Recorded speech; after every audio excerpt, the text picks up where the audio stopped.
오늘 말씀 함께 한 목소리로 읽겠습니다. 마태복음 6장 9절 10절입니다. 그러므로 너희는 이렇게 기도하라. 하늘에 계신 우리 아버지여, 이름이 거룩히 여김을 받으시오며 나라가 임하시오며 뜻이 하늘에서 이루어진 것 같이 땅에서도 이루어지이다. 아멘. 우리 좌우에 있는 분들에게 우리 권면하겠습니다. 말씀이 능력입니다. 말씀이 생명입니다. 오늘 여러분이 능력의 말씀이 들어가 생기 있는 주의 성도로 살아가게 하실 것을 믿습니다. 오늘 하나님께서 우리에게 주신 말씀을 함께 살핍니다. 우리가 지난주부터 이렇게 기도하라 라고 하는 제목으로 주기도문 강해를 함께 나누고 있습니다.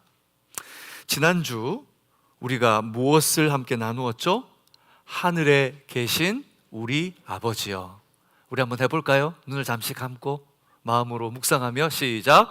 하늘에 계신 우리 아버지여. 이 기도에 응답하실 줄로 믿습니다. 여러분이 정말 아버지 하나님을 만나시기 바라요. 그렇습니다. 그 속에 담긴 의미에 대해 함께 살펴보았습니다.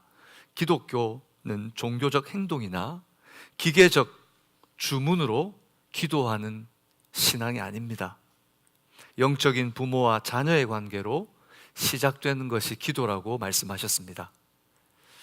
죄와 사망에 완전히 버려진 우리를, 그런 나를, 보잘것없는 나를 입양하여 양자 삼아 주신 아버지, 그 아버지 하나님과 이제 자녀로서 만나는 것, 자녀로서 교제하는 것, 그것이 바로 기도입니다. 그러니 여러분, 우리 아버지를 부를 때 죄와 사망으로부터 구원하신 그분이 무엇인들 못하시겠습니까? 우리가 기도하는 모든 것을 이루어 주실 줄로 믿습니다. 사망으로부터, 죄로부터 구원하여 주셨는데 도대체 못하실 것이 무엇입니까? 그러니 하나님의 양자된 자녀들은 당연히 하나님 앞에 나아갈 때 그 전능하심을 의심 없이 신뢰하며 만나는 겁니다. 그것이 바로 기도의 통로인 줄로 믿습니다. 그러니 하늘에 계신 우리 아버지여라는 고백은 기도의 황금의 문이라고 할 수 있을 것 같아요. 여러분, 이 문으로 들어가서 하나님이 예비하신 아름다운 것들을 누릴 수 있는 여러분 되시기를 축복합니다. 그냥 무턱대고 쏟아내지 마시고 아버지 하나님을 깊이 묵상하시는 여러분 되시기 바라요. 그리고 예수님께서는 계속해서 제자들에게 하나님께 구해야 할 간구 7가지를 정리해 주십니다. 7가지의 간구, 뭐가 있을까요? 우리 한번 봅시다. 하나씩 읽어봅시다. 첫 번째, 이름이 거룩히 여김을 받으시오며. 두 번째, 세 번째, 뜻이 하늘에서 이루어진 것 같이 땅에서도 이루어지이다. 네 번째, 오늘 우리에게 일용할 양식을 주시옵고. 다섯 번째, 우리가 우리에게 죄 지은 자를 사하여 준 것 같이 우리 죄를 사하여 주시옵고. 여섯 번째, 우리를 시험에 하지 마옵시고. 일곱 번째, 여러분, 주님이 가르쳐 주신 기도, 이 기도의 순서와 그 내용을 보니까 우리가 하는 기도와 비교했을 때 어떤 차이점이 느껴지시나요? 우리의 기도와 예수님이 가르쳐 주신 기도에 어떤 차이점이 느껴지시나요? 주기도문이 머릿속으로 선명하게 떠오르시나요? 어떤 차이점이 있으신가요? 예수님께서 기도를 가르쳐 주실 때 그냥 머릿속에 생각나는 즉흥적인 생각으로 이렇게 기도해 라고 말하신 것이 아닙니다. 그 순서와 내용의 의미가 담겨져 있고 어떻게 무엇을 기도해야 되는지 예수 그리스도를 주로 만난 하나님의 나라를 누릴 백성들은 이렇게 기도하며 이 내용이 담겨져 있어야 될 것을 가르쳐 주는 것입니다. 그래서 이 기도와 순서가 너무 중요합니다. 그 내용이 너무 중요해요. 그런데 우리가 어떻게 기도합니까? 아버지여까지는 비슷한 것 같아요. 주여라고 부르기는 합니다. 그런데 어떻습니까? 아버지 주여 부르고 시작한 그 후에는 뭐가 됩니까? 단도직입적으로 용건을 내기 시작합니다. 단도직입적으로 나의 필요와 도움과 그리고 내 생각하는 것이 이루어 주옵소서 주님 앞에 기도하기 시작합니다. 그러나 여러분, 정말 주여 주여 하는 기도에 대해서 하나님께서 어떻게 응답하시나요? 예수님께서는 뭐라 그러셨죠?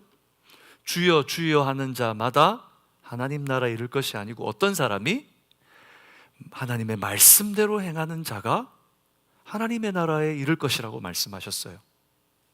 무턱대고 주여 주여 아버지 아버지 쏟아낸다고 하는 것이 예수님의 모든 가르침 속에 반드시 우리가 해야 될 기도인가? 오히려 주님께서 말씀하시는 기도의 모범, 이것은 주어 자체가 다릅니다. 우리의 모든 기도는 나로부터 시작됩니다. 나의 문제, 나의 필요, 나의 기도, 나의 간구, 나의 가족, 나의 계획. 그런데 어떻습니까? 예수님이 가르쳐주신 이 기도는 이름이 거룩해지시고 나라가 임하옵시며 뜻이 이루어 주옵소서. 누구의? 하나님의 이름, 하나님의 나라, 하나님의 뜻이 이루어 주옵소서. 주어가 바뀌어져 있습니다. 주어가 무엇입니까? 하나님이십니다. 여러분, 우리가 하나님의 자녀로 기도한다는 것은 하나님을 만난 하늘에 계신 우리 아버지로 부를 수 있는 하나님의 거듭난 백성의 기도는 외적으로 주님 앞에 부르짖는 외침만을 말하는 것이 아닙니다. 우리가 기도를 가르칠 때 가급적이면 소리를 내어 기도하도록 계속 가르칩니다. 아주 중요해요. 왜냐하면 그냥 속으로 기도할 때 오랜 동안 기도하면 잠들 수 있어요. 그래 보면 많이 주무세요, 기도하다가. 여러분, 근데 소리 내어 기도하면 얼마나 좋은지요. 소리 내며 기도하다 보면 내 기도의 소리를 내가 듣습니다. 그리고 내가 확인합니다. 내가 지금 무슨 기도를 하는지. 그리고 그 기도를 하며 들리는 기도 소리, 내가 외치는 기도 소리에 그 기도의 내용을 알아가며 더 깊어집니다. 그럼에도 불구하고 기도를 할 때 소리를 내어 기도하지 못하는 분들이 있어요. 그러면 그 기도는 하나님이 받으시지 않는 기도인가요? 예수님이 가르쳐 기도할 때 하나님 앞에 하늘에 계신 우리 아버지여 이름이 거룩히 여김을 받으시오며 소리 내어서 통성으로 기도해 라고 말하지 않으세요. 기도하라고 하셨지 그것에 대한 어떤 방법을 외치지 않으세요. 오히려 예수님이 가르친 기도는 외적인 외침에서 시작되는 기도라기보다는 우리 내면으로부터 우선순위가 변화되는 것 같아요. 하나님 앞에 기도하는 이 기도는 하나님 앞에 기도할 때 아버지를 받아들이고 이름으로 그 이름을 받아들이지 않는 사람은 기도하기가 힘들어요. 아니, 오히려 기도할 수 없어요. 하늘에 계신 우리 아버지여라고 기도하며 우리가 정말 하나님의 자녀라면 여기 계신 분들 중에 누구도 그런 분들이라면 내가 내면의 하나님을 인정하지 못하는데 인정하지 못하는 것까지 기도할 수는 없어요. 그래서 골로새서 3장 9절에서 10절까지는 이렇게 말합니다. 우리 같이 읽어볼까요? 너희가 서로 거짓말을 하지 말라. 옛사람과 그 행위를 벗어버리고 새 사람을 입었으니 이는 자기의 창조하신 이의 형상을 따라 지식에까지 새롭게 하심을 입은 자니라.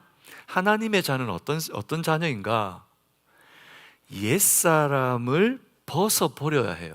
그리고 새 사람을 입은 사람들입니다. 그래서 하나님의 자녀가 된 사람들이죠. 그래서 어디까지? 지식에까지.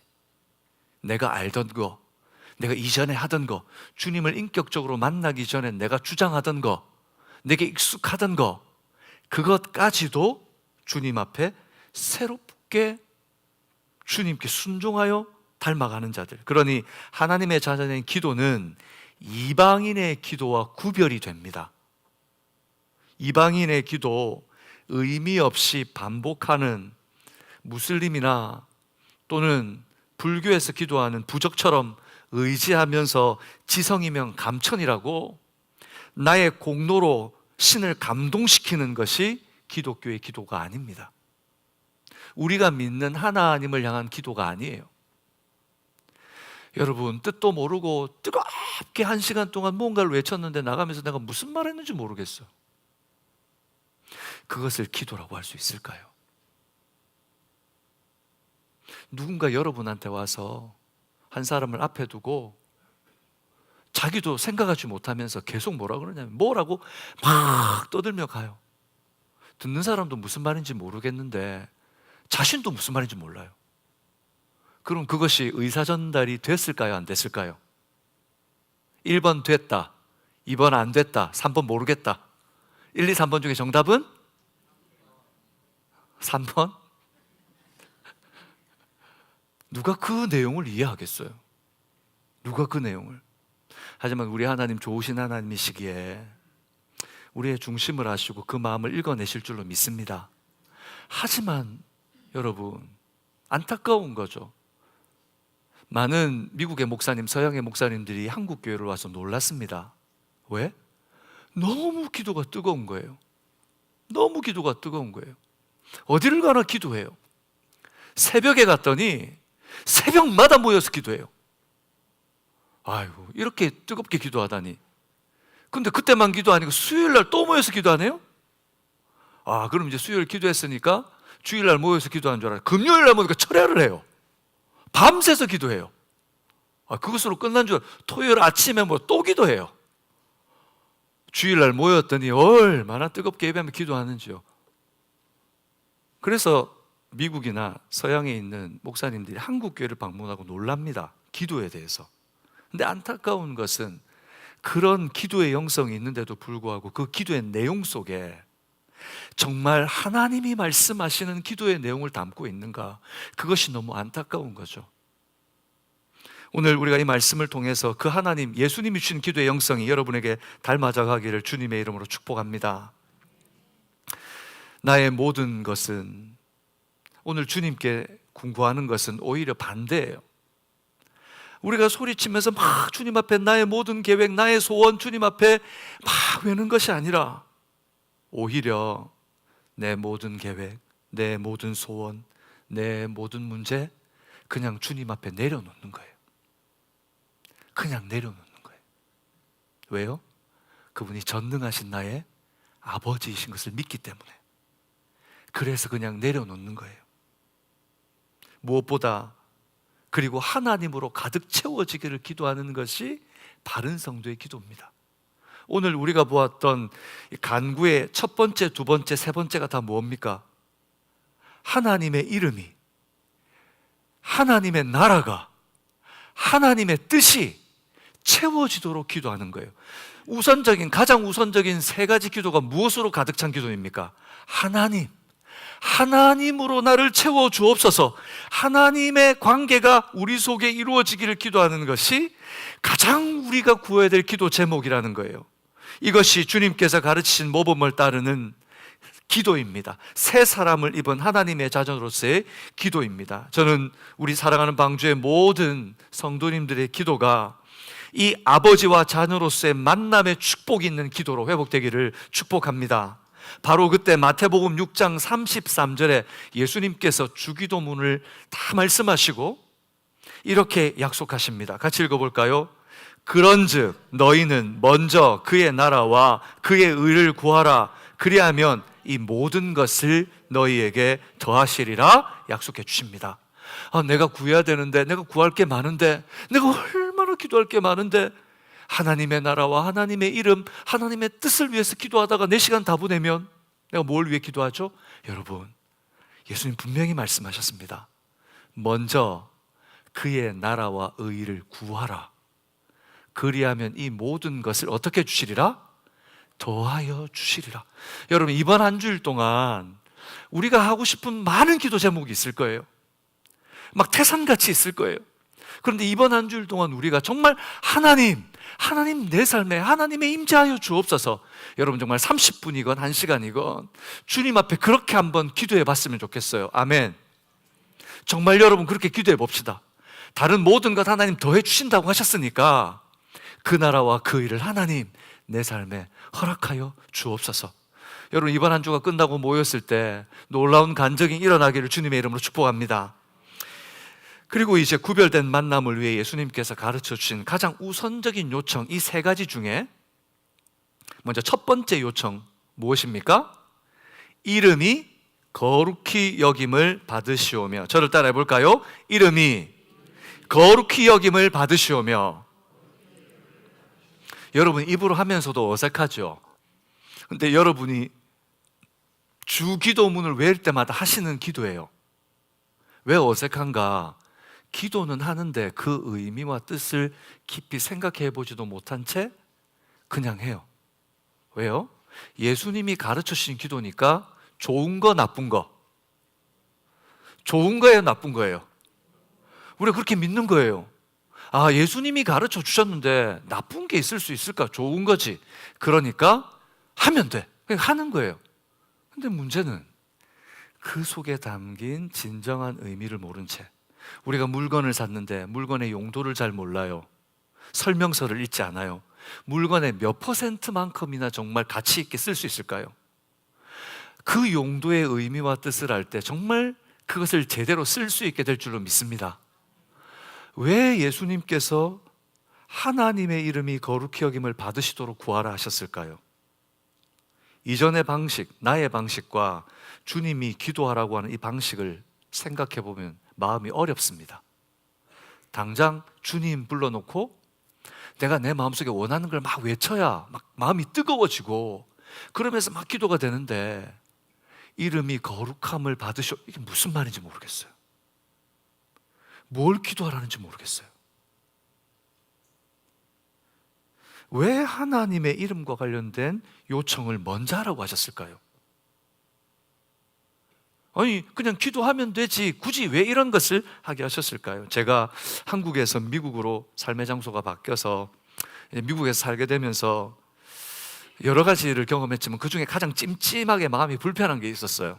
그게 뭐냐면 저보다 어린 아이들, 저보다 어린 사람들이 제 이름을 막 부르는 거예요.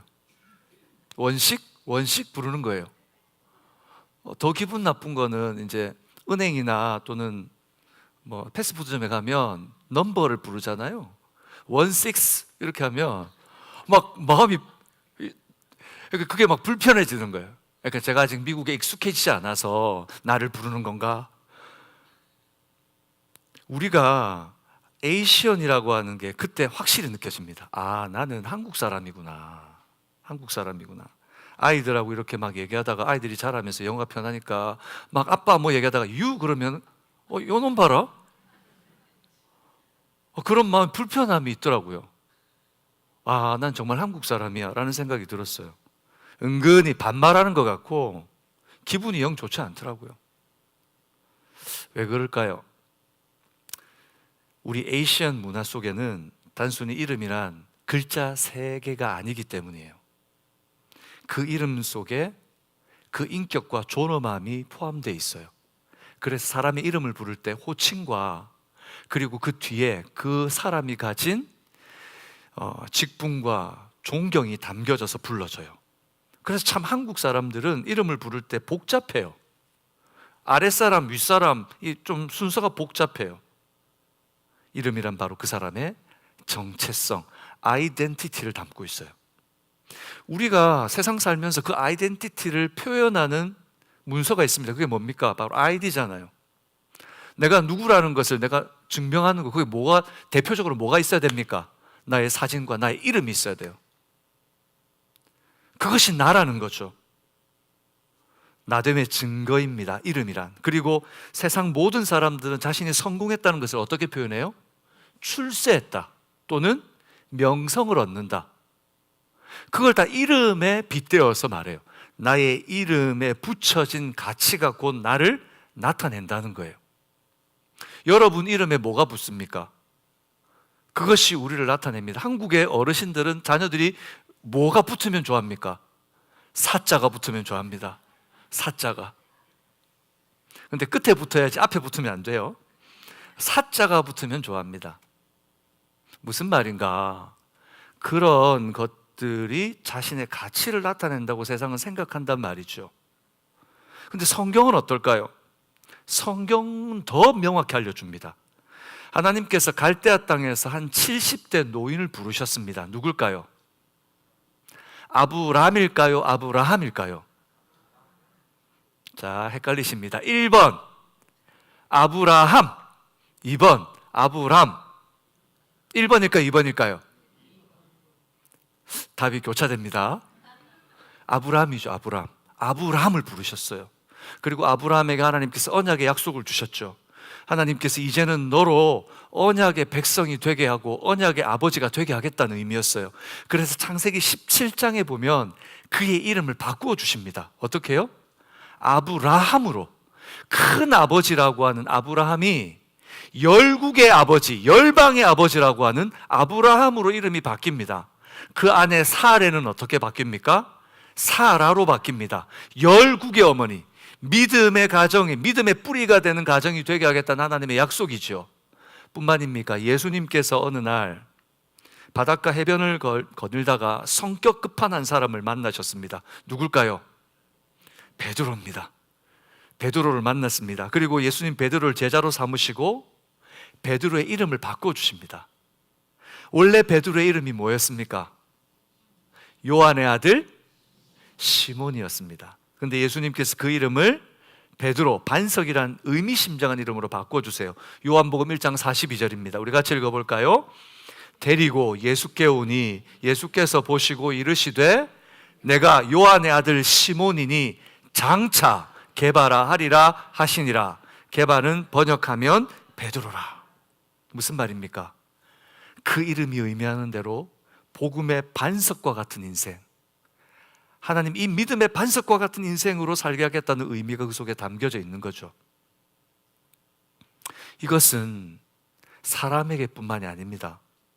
하나님께서 하나님이 누구이신지 알려주실 때 이름을 말합니다. 애굽의 도망자가 되어서 미디안에 살던 누구? 모세. 모세에게 하나님께서 찾아오셨어요. 그리고 모세에게 하나님께서 내가 너에게 사명을 주는데 이스라엘 백성들 인도해 내라는 거예요. 그때 모세가 반문합니다. 하나님, 이스라엘 사람들에게 내가 너희 조상 하나님이 나를 너에게 보내셨다고 말하면 그들이 이렇게 물을 거 아니에요? 그 이름이 뭐냐? 라고 묻는다면 제가 뭐라고 대답해야 돼요? 그때 하나님께서 말씀하십니다. 나는 스스로 있는 자니라. I am who I am.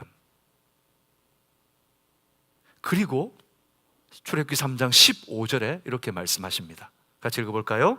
하나님이 또 모세에게 이르시되 너는 이스라엘 자손에게 이같이 이르기를 너희 조상의 하나님 여호와 곧 아브라함의 하나님 이삭의 하나님 야곱의 하나님께서 나를 너희에게 보내셨다 하라. 이는 나의 영원한 이름이요 대대로 기억할 나의 칭훈이라. 하나님께서도 자신을 나타내실 때 연약한 우리가 그의 이름을 통해 하나님을 알게 하셨습니다. 그러니 하나님의 이름이 거룩하여 지기를 원하는 그 속에 담겨진 것은 바로 그 하나님이 누구이신지를 인격적으로 만나기를 원하신다는 겁니다. 하나님에 대한 정보나 지식을 의미하는 것이 아닙니다. 하나님이 누구신지 알기를 원하시는 겁니다. 지금도 온 우주를 운행하시고 작은 별자리 하나도 그의 권능으로 붙드시는 전능하신 하나님, 전지하신 성품을 우리가 알기를 원하는 겁니다. 변함이 없고 영원하셔서 언약하신 것을 1000년 전, 2000년 전 창세 때부터 약속하신 그 약속을 반드시 이루시는 유일하신 그분의 영광을 알라고 하시는 것입니다. 다윗이 어느 날 그의 인생의 막바지에 하나님께서 그 누추한 곳에 거하시는 것이 마땅치 않아 내가 하나님의 성전을 짓고 싶다고 했을 때 하나님께서는 다윗에게 짓지 말라고 하십니다. 너는 피를 말려서 네 아들이 치우라, 솔로몬이 짓게 하라고 합니다. 여러분 기분이 어떨까요? 여러분이 열심히 하나님 앞에 헌신, 충성, 봉사했는데 그러는 거죠. 너는 안 되겠다. 네가 한 거 다 이 집사, 이 장로에게 다 넘겨줘라. 그리고 너는 조용히 역사의 뒷무대로 사라졌으면 좋겠다. 여러분 마음이 어떨까요? 얼마나 쓸쓸할까요? 근데 다윗은 그러지 않았습니다. 다윗이 그 와중에 어떻게 고백하냐면 역대상 29장 10절에서 12절까지 다윗이 하나님을 향해 이렇게 이야기합니다. 우리 같이 읽어볼까요? 다윗이 온 회중 앞에서 여호와를 송축하여 이르되 우리 조상 이스라엘의 하나님 여호와여, 주는 영원부터 영원까지 송축을 받으시옵소서. 여호와여, 위대하심과 권능과 영광과 승리와 위엄이 다 주께 속하였사오니 천지에 있는 것이 다 주의 것이로소이다. 여호와여, 주권도 주께 속하였사오니 주는 높으사 만물의 머리이심이니이다. 여러분에게 제가 지금 레러지 한 장을 주고 하나님에 대해서 여러분 아시는 대로 적어보세요. 그러면 얼마나 적으실 수 있을까요? 이 말씀을 보면서 도대체 다윗은 어떤 하나님을 만난 걸까? 다윗이 만난 하나님은 어떤 하나님일까? 그 인격적으로 만난 하나님이 누구이신지 다윗은 정확히 이야기합니다. 그리고 12절 이렇게 얘기합니다. 같이 읽겠습니다. 부귀와 귀가 주께로 말미암고 또 주는 만물의 주제가 되사 손에 권세와 능력이 있사오니 모든 사람을 크게 하심과 강하게 하심이 주의 손에 있나이다. 바로 주님의 성품과 하나님이 누구신지에 대해 분명히 알았던 다윗, 하나님께서 오늘 예수님을 통해 우리에게 무엇보다 먼저 그의 이름이 거룩히 여김을 받으시게 하라는 것은 우리가 바로 그 이름 속에 담겨진 하나님과 인격적인 하나님이 누구신지를 먼저 바로 알 때에 우리가 기도할 수 있다는 거예요. 하나님을 모르면 기도할 수 없습니다. 알더라도 마치 얕은 물가에서 더 이상 깊은 곳으로 가지 못하는 아이처럼 깊은 영광의 물가로 나아갈 수 없습니다. 그래서 더 깊이 하나님을 알아가시는 것이 얼마나 중요한 것인지, 무엇보다 우선되어야 한다는 것을 기도의 첫 번째 간구 속에 담아놓고 이름이 거룩히 여김을 받으시게 하라는 것입니다. 여러분, 하나님을 깊이 하시기 바랍니다. 말씀 속에서 주님을 만나십시오. 여기 예배 속에 일주일에 한 번 와서 앉아서 이 시간을 지키는 건 너무 귀합니다. 그러나 하나님을 알아가고 계십니까? 매주일 주님을 만날 때마다 주님을 더 깊이 알아가고 계십니까? 저는 여기 있는 여러분들이 예배를 통해 주님을 알기를 축복합니다. 그냥 와서 우리가 좋은 소리 듣고 좋은 도전받고 내게 은혜가 되는 그런 말씀을 픽해서 내 마음에 넣는 시간이 아니라 정말 하나님이 이 시간 하나님의 영광 속에 우리가 주님이 누구인지를 여러분 스스로가 만나는, 여러분 각자를 만나시는 그런 예배가 되기를 주님의 이름으로 축복합니다. 그렇다면 하나님의 이름이 거룩히 여김을 받으시도록 구하라는 것은 또 무슨 말일까요? 하나님의 이름이 거룩한 것은 알겠어요. 그것을 알아가라는 것은 알겠어요. 그런데 그것을 구하라는 것은 또 무슨 의미입니까? 에이시안 전통에서 여러분, 우리가 알고 있는 한국의 전통에서 부모님의 이름이나 어른의 이름을 잘 부르지 않습니다. 여러분, 아버지, 어머님의 이름을 불러보셨습니까? 자라면서 아버지 이름을 불러보셨어요? 엄마 이름 불러보셨어요? 뭐라고 부릅니까? 우리는 아버지, 어머니, 아빠, 엄마라고 부르지 이름을 부르지 않습니다. 만약에 그 이름을 누가 물어본다면 얘기하죠. 근데 물어볼 때도 그 이름 앞에 뭘 붙입니까?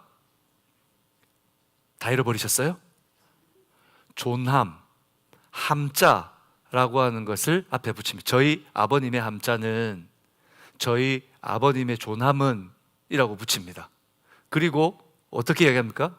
만약 저희 아버지 이름이 하원식이라고 한다면 저희 아버지의 존함은 하원식입니다. 그렇게 합니까? 어떻게 합니까?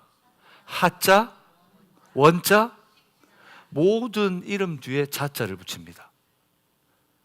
유교가 있었던 때에 왕과 아버지, 가장 존경해야 될 분 뒤에 자자를 붙여 그 이름을 존귀히 높여줬습니다. 우리가 이렇게 아버지, 어른들의 이름 높여 효도하고 부릅니다. 그러면 여러분, 정말 좋은 전통이지만 그렇게 하면 우리가 그렇게 부르는 아버지의 인격이 달라집니까? 우리가 그렇게 부르면 아버지가 완전히 이상한 아버지가 갑자기 좋은 아버지가 됩니까? 오늘 우리가 하나님의 이름을 거룩히 여겨달라고 막 하나님께 기도해요. 하나님의 이름이 거룩해 되기를 원합니다. 이처럼 우리가 하나님께 더 거룩해지기를 기도하면 하나님께서 그걸 지금 기도하라고 하시는 걸까요? 그렇게 기도하면 우리의 기도에 능력이 있어서 하나님의 이름이 더 거룩해집니까? 더 열정적으로 뜨겁게 하나님의 나라를 위해서 기도하고 하나님의 이름을 기도하면 하나님의 이름이 더 뜨겁게, 하나님의 이름이 더 영광스러워집니까? 여러분, 아닙니다. 하나님은 이미 완전하신 하나님이신 줄 믿습니다. 믿으십니까? 그 완전하신 하나님, 여러분이 부족하고 우리가 부족하고 쓰러지고 넘어지고 주님을 떠날지라도 이미 완전하시기에 우리가 고장나면 고칠 수 있는 하나님이신 줄 믿습니다. 인간 아버지는 우리가 고장나면 못 고쳐요. 그래서 인간 아버지는 우리를 그렇게 고칠 수 없는 분이세요. 완전하지 않아요. 그런데 우리 영의 아버지신 하나님은 완전하신 분이라 우리가 어디 가서 굴러서 쓰러지고 넘어질지라도 괜찮아요. 그래서 내버려 두십니다. 쓰러질지라도 뒤에서 지켜보십니다. 그리고 어느 날 쓰러져 주님을 부르면 주님께서 모든 제로 상태에서 완전함으로 채우시는 분이 우리 하나님이신 줄 믿습니다. 우리 하나님은 완전하십니다. 그런데 이처럼 완전한 하나님께서 때때로 하나님의 이름이 세상에서 보잘것없이 다루어질 때가 있습니다. 그런 걸 볼 때가 있습니다. 하나님의 영광이 막 가려지고 주님의 이름이 보잘것없이 느껴질 때가 있어요. 내 안에서도 하나님의 이름이 보잘것없이 느껴질 때가 있어요. 하나님의 능력이 나타나지 않고 죄가 관영한 세상을 보면서 사람들은 이야기합니다. 하나님 있어? 하나님이 어디 있어? 그런 부정하는 모습을 보면, 적극적으로 거부하는 모습은 우리가 볼 때 하나님의 이름이 훼손당하는 것처럼 느껴집니다. 아, 하나님의 영광이 훼손됐어. 하나님의 영광은 없어. 하나님의 영광이 사라졌어. 여러분, 세상이 아무리 거부하고 부정한다고 해도 하나님의 영광은 조금도 훼손되지 않은 줄 믿으시기 바랍니다. 하나님의 영광은 훼손되지 않습니다. 그런 것이 하나님의 영광이 아닙니다. 오히려 하나님의 영광이 훼손되는 것이 아니고 그 죄 있는 자들 가운데 하나님의 영광이 함께하지 않는 것이죠. 여러분, 어느 날 사무엘상 6장 이전에 보면 엘리의 두 아들 누구지요? 이 두 아들이 전장에 무엇을 들고 나갑니까? 법궤를 들고 나갑니다. 왜? 법궤 들고 나가면 이 랜드마크 법궤 들고는 다 이길 줄 알고 모든 게임의 승자가 될 줄 알고 들고 나갑니다. 그런데 어떻게 됩니까? 블레셋에 빼앗깁니다. 큰일 났습니다. 근데 어떤 일이 벌어집니까? 블레셋 신당에 놔둬놨더니 다곤의 목이 달아나고 팔이 떨어지고 붙여놓으면 또 떨어지고 저주가 임하고 블레셋에 안 돼서 어떻게 합니까? 그것을 수레에 싣고 베스메스로 올려보냅니다. 근데 베스메스에서 어떤 일이 벌어지냐면 사무엘상 6장 19절 20절입니다. 우리 같이 읽겠습니다. 베스메스 사람들이 여호와의 궤를 들여다본 까닭에 그들을 치사 5만 70명을 죽이신지라. 여호와께서 백성을 쳐서 크게 사륙하셨으므로 백성이 슬피 울더라. 20절, 베스메스 사람들이 이르되 이 거룩하신 하나님 여호와 앞에 누가 능히 서리요? 그를 우리에게서 누구에게로 올라가시게 할까 하고. 무슨 말입니까? 하나님께서 하지 말라고 했는데 하나님의 법궤를 들여다보았습니다. 하나님의 영광이 블레셋에 빼앗겨서 다 끝난 것 같고 하나님의 법궤가 왔는데 그냥 상자 하나가 있습니다. 그냥 자기 마음대로, 우리 마음대로 하면 될 것 같아요. 그러나 하나님은 그의 영광을 훼손당하도록 내버려 두지 않으셨습니다. 어떻게 하셨습니까? 하나님의 영광으로 그 법궤를 손댄 자들을 치십니다. 사랑하는 여러분, 하나님은 살아계십니다. 하나님의 영광 가운데 임재하시며 지금도 우리 가운데 역사하십니다. 그러면 도대체 우리에게 오늘 하나님의 이름이 거룩해지도록 하나님의 요청하라고 도대체 무엇입니까? 하나님을 우리가 거룩하게 만드는 것이 아니라 사실 이 기도의 요청은 나를 위한 거예요. 여러분을 위한, 우리를 위해서 기도하라는 거예요. 어떻게? 날마다 거룩하신 하나님의 임재가 우리 가운데 나타나도록 구하라는 말씀입니다. 예수님께서 사마리아의 한 여인을 만나시고 그에게 생명의 복음을 전하셨을 때 그 여인이 예배에 대해서 언급해요. 우리는 이 사마리아에서 이 산에 사는데 당신들은 예루살렘 거기서 예배하지 않습니까? 그때 예수님께서 여기도 아니고 저기도 아니고 하나님을 예배할 때가 온다고 말씀하시면서 여인에게 이렇게 대답하십니다. 요한복음 4장 24절 같이 읽어볼까요? 시작. 하나님은 영이시니 예배하는 자가 영과 진리로 예배할지니라. 하나님은 영이십니다. 보이지 않으십니다. 만질 수 없습니다. 우리가 예측하고 우리가 생각하는 방식과 모습으로 우리 앞에 계시지 않습니다.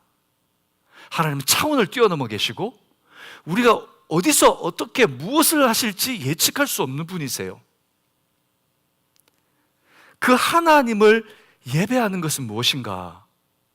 우리의 능력으로 되지 않고 성령이 충만히 우리 가운데 역사하시고 진리의 말씀을 붙들고 나아가지 않고서는 예배할 수 없다는 겁니다. 왜? 하나님은 보이지 않는 영이시기에 하나님의 성령과 하나님의 진리의 말씀으로만 예배할 수 있는데 그 말씀으로 채워진 자가 어떻게?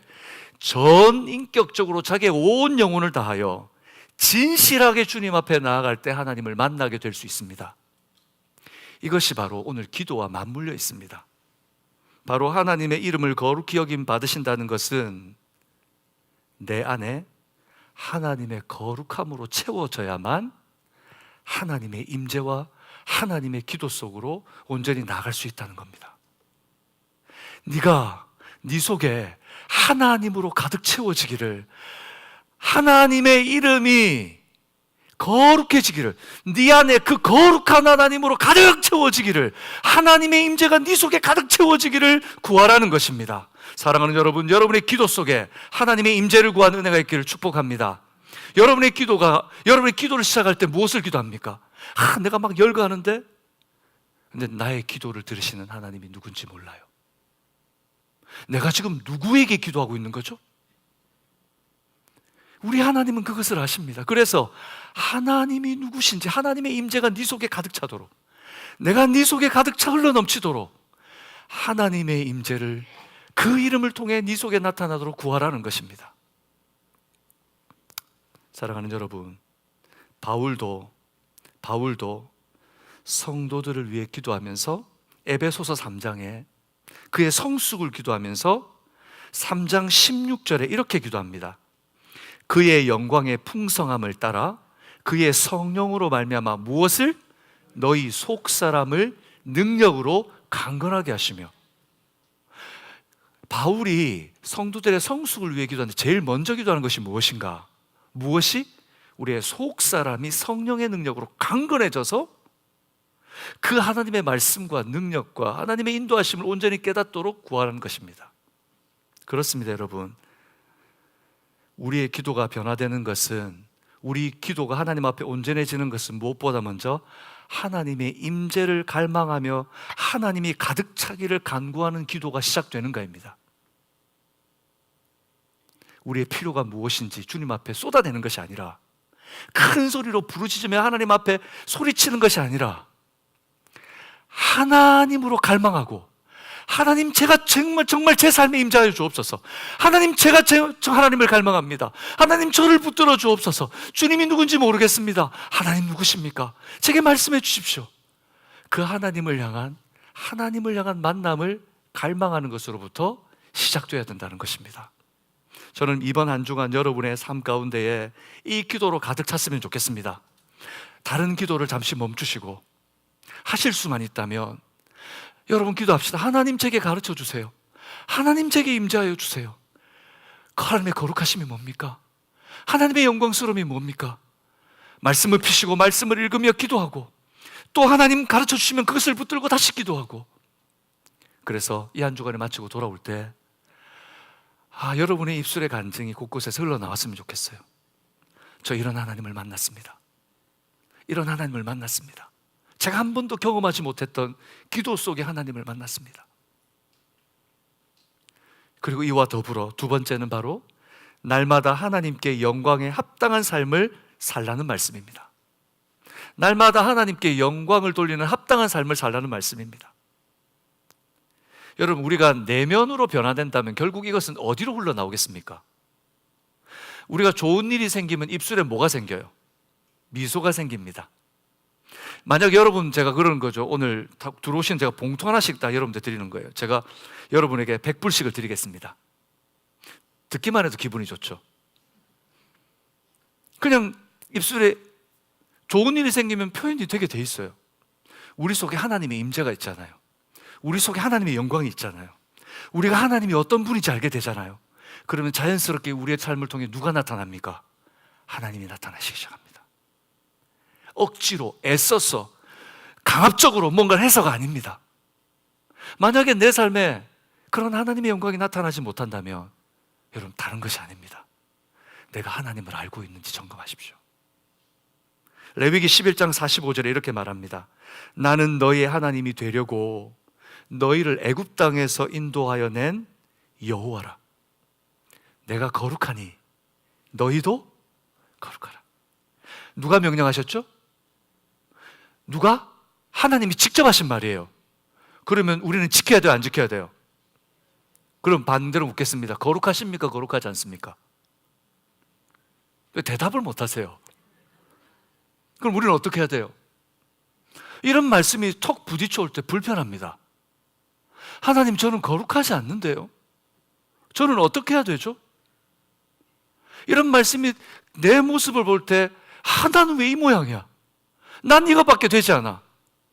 난 왜 이렇게 살고 있지? 나는 신앙이 아닌가 봐. 어쩌면 우리는 이런 말씀을 우리 속에 턱 하고 부딪힐 때, 우리가 하나님을 모를 때 그런 마음이 일어나기 시작해요. 하지만 성령께서 베드로 사도를 통해 신약의 성도들에게 이 말씀을 이렇게 해석해 주십니다. 베드로전서 1장 13절에서 16절까지 말씀인데 우리 같이 읽겠습니다. 그러므로 너희 마음의 허리를 동이고 근신하여 예수 그리스도께서 나타나실 때에 너희에게 가져다 주실 은혜를 바랄지어다. 이게 무슨 말인가요? 예수님이 재림하실 그때를 바라보며 살라는 거예요. 어떤 방식으로 살라는 거죠? 14절 시작. 너희가 순종하는 자식처럼 전에 알지 못할 때에 따르던 너희의 사욕을 본받지 말고 15절 오직 너희를 부르신 거룩한 이처럼 모든 행실에 거룩한 자가 되라. 이게 무슨 말입니까? 무엇이 거룩인가? 우리에게 말씀하시는 거룩이 무엇인가? 예수님이 오실 그때, 우리 주님께서 오실 그때, 구원하실 그 주님이 오실 그때를 바라보고 우리 하늘로부터 우리의 구원자가 되시는 예수님의 인격과 삶과 말씀과 그 뜻을 따라 그가 오실 때까지 살아가기를 몸부림치며 사는 것, 그것이 바로 이 땅의 성도의 거룩이라는 거예요. 거룩은 다른 말로 신성하게 되다 또는 구별되다라는 의미를 갖고 있습니다. 왜요? 신성하게 된다는 것은 세상과 구별되는 하나님의 모습이기 때문이에요. 그러니 우리가 주님을 닮아가면 닮아갈수록 우리의 기도 속에, 우리의 삶 속에 주님이 들어오시면 들어올수록 세상과 어떻게 되겠습니까? 구별될 거예요. 내가 원하지 않아도 구별될 거예요. 문제는 뭐냐? 그 주님이 들어오시도록, 그 주님이 임재하시도록, 그 이름이 내 삶에, 내 속에 높아지시며 주님의 영광이 내 속에 가득 차도록 내가 하나님께 순종하지 않기 때문이에요. 저는 여러분들이 이 주님의 거룩하심을 맛보는 성도들 되시기 바랍니다. 그래서 여러분을 통해 하나님의 거룩이 나타났으면 좋겠어요. 가정에서, 일터에서. 베드로는 고린도전서에서 우리에게 이렇게 도전합니다. 그런즉 너희가 먹든지 마시든지 무엇을 하든지 무엇해라? 다 하나님의 영광을 위하여 하라. 어떻게 이럴 수 있을까요?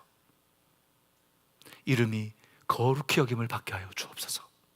하나님, 우리가 주기도문을 외울 때에 이름이 거룩히 여기, 하나님 제 속에, 하나님 폭포수처럼, 하나님 파도처럼 제 속에 임하여 주옵소서. 하나님 저를 압도하여 주옵소서.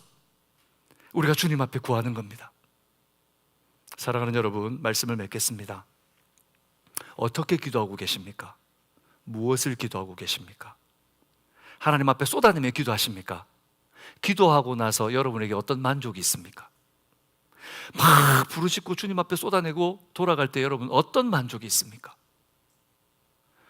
우리의 기도를 주님께서 가르쳐 주신 방법으로 우리가 성숙하게 바꿔가기를 원합니다. 하늘에 계신 우리 아버지여, 이름이 거룩히 여김을 받으시옵소서. 여러분의 삶에 이 은혜가 나타나기를 축복합니다. 그것은 바로 날마다 거룩하신 하나님의 임재를 구하는 것입니다. 그리고 그 임재 속에 내가 하나님의 영광을 나타내는 삶을 사는 겁니다. 우리 저 위에 있는 분들에게 이렇게 한번 도전했으면 좋겠습니다. 하나님의 영광을 위해 삽시다. 하나님을 구하는 기도를 합시다. 오늘 여러분의 기도가 바뀌고 삶이 바뀌어지기를 주님의 이름으로 축복합니다.